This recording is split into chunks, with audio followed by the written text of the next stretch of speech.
everyone to OpenLine. We are talking with Francie Hunt. She's Executive Director of the Tennessee Advocates for Planned Parenthood.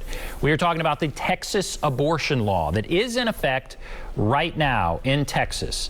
Abortion laws that have been passed by the legislature recently here in Tennessee have been blocked in court. But that Texas law, very strict abortion law, bans abortion after a heartbeat is detected, allows people to sue those who assist in an abortion. That's happening right now. That is in effect right now. And so I ask you, we talked maybe a little bit about this, but do you think Tennessee will...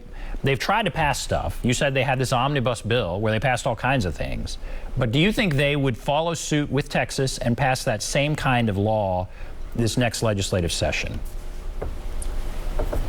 You know, I think that if they were smart and didn't want to spend more taxpayer dollars on unconstitutional bills, they would wait on the SCOTUS decision around Mississippi and not file legislation. So, but who knows? I mean, there are a lot of egos at the Tennessee state legislature. They might want to get a little feather in their cap.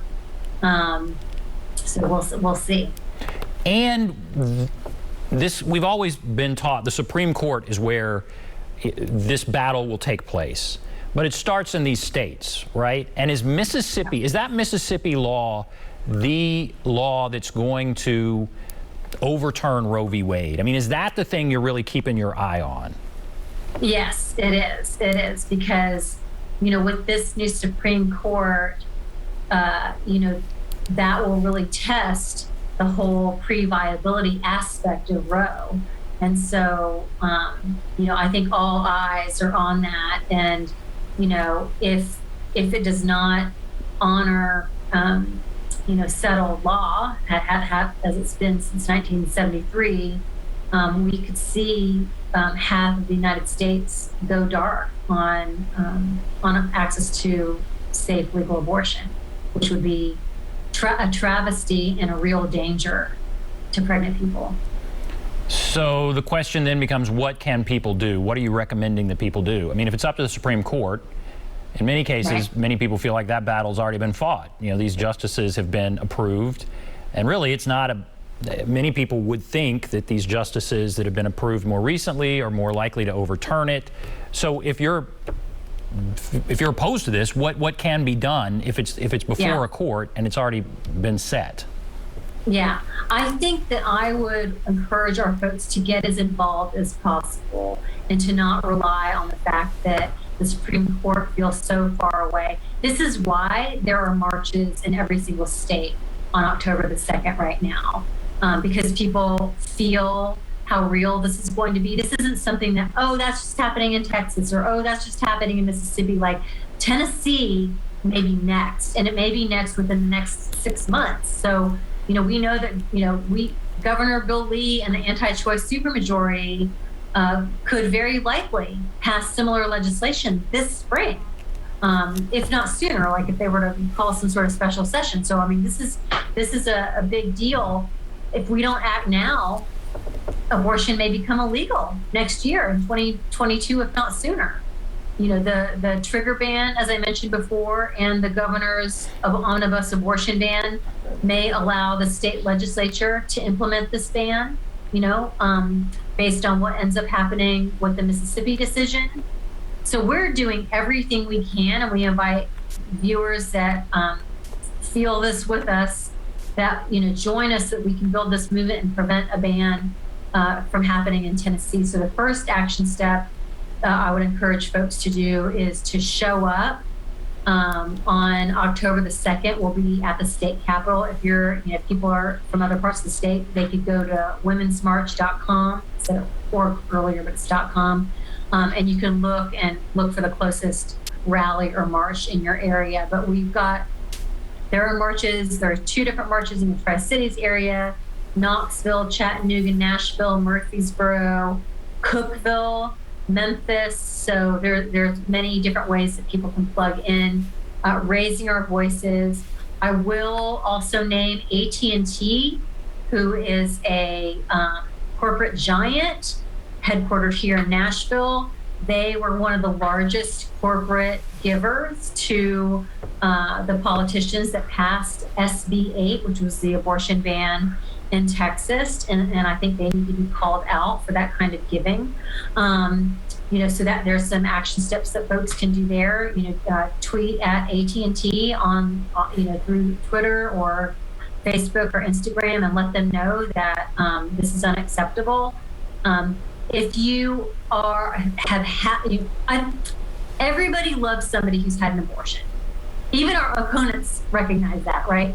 If you're someone who's had an abortion or has loved someone who's had an abortion, contact us, share your story. Those are the things that we need to center in this work to humanize it. Because, when callers come and call somebody a murderer, when you realize, that's so there's no empathy there and no understanding, when the fact is 1 in 4 women have abortions. I mean, think about that. 1 in 4 women that you are around every day has had an abortion. They are not murderers, and it's offensive to even think of it that way. So I think there's a lot of work that we need to do so that Tennesseans can become more and more empathetic and compassionate to folks who have made these decisions in their lives for the betterment of their family. So we need to highlight those abortion storytellers and make those connections so that we can fight off the ban here in Tennessee and protect access for the entire southern region. Let's go back to the phones. Let's go to Tom. Hello, Tom. Hey, how's it going? You've answered a lot of my questions, particularly the one about rape. So let us turn to the Bible. Noah's Ark. People believe that God killed every human being on the planet except for those people that were on the ark. Do you believe that? And then I had one more thing, but my mind's slipping me. Oh, yeah, I'm pushing 75. I used to work in graphic arts. One of my accounts here in Nashville was Scientific American magazine. They had a medical journal, and you would not believe some of the horrible birth defects. I mean, it's unbelievable. My question is, how many of you people that are anti-abortion are going to adopt any of those children? Thank you very much. I'll stand by and listen. Okay.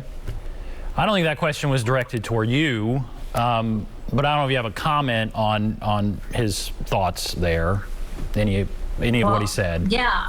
I mean, I think that the caller, I appreciate your view. I mean, I would say, we share the view that people who are pregnant, those pregnancy decisions need to be left up to them.